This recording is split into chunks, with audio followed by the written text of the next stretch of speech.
Hello. Today we will learn about the phrasal verb bail something out. It has two main meanings. First, it means to remove water from a boat. Imagine a boat filling with water after rain.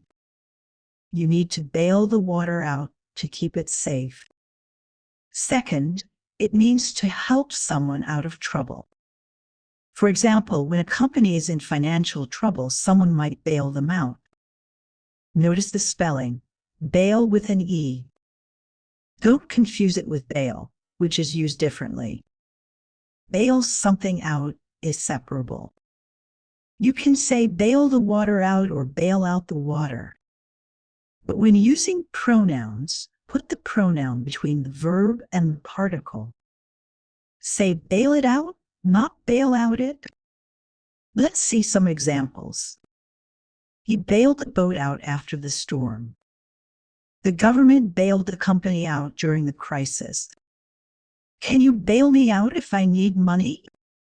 Remember, bail something out is useful when talking about water or helping someone.